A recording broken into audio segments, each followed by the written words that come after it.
কিন্তু আপনারা উদ্ধার হতে পারছেন না কেন? কেন? যদি পাপ যেত তবে তো আপনারা সাধু হয়ে যেতেন। আপনাদের যে পাপ যায় নাই, আপনাদের মন্ত্র নিয়েছেন, আপনাদের যে পাপ যায় নাই বাবা মাগো, তার বড় প্রমাণ আপনাদের জিহ্বা লালসা যায় না। হ্যাঁ, ওই যে নিয়ম সেবা মাসে তো গোটা মাস প্রোগ্রাম করে বেড়ালাম। হ্যাঁ, অনেক মায়েদের বাবাদের বললাম মাগো হিসাব করতেছে আর কয়দিন আছে। জিজ্ঞাসা করছে প্রভু আর দামোদর মাস কয়দিন আছে? কেন বাবা? অনেক কষ্ট হচ্ছে, ভালো লাগে না, ভালো লাগে না। বউকে বলে দিয়েছে এই বউ আর কালিকাটা 4-5 দিন আছে, এই দেখো আর মাত্র 3 দিন। ওই দিন কিন্তু আর কিছু না বলতে পারবে না, আমি কিন্তু বাজার থেকে ঝুলাই নিয়ে আসবো, মানে অপেক্ষা করছে। এই হচ্ছে অবস্থা। তা মন্ত্র নিয়ে লাভটা কি হলো? কেন 3 কি হলো বাবা? হলোটা কি? তা আমরা এই বিষয়ে কালকে বিস্তারিত আলোচনা করবো, মজার মজার কথা বলবো, মজার মজার গল্প বলার চেষ্টা করবো।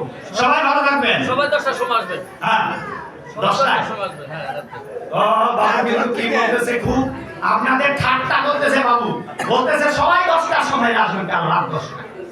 না না না না না,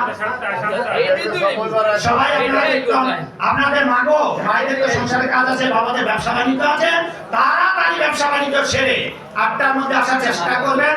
আর মায়েরা সংসার সন্ধ্যা আরতি তাড়াতাড়ি শেষ করে এখানে চলে আসবেন 8টার মধ্যে। আমি তো এসে আছি, আমার জন্য আরো ওয়েটিং থাকতে হবে না, সোজা চলে আসবো। ঠিক আছে, জয় জয় ভাগবতী অনুষ্ঠান কি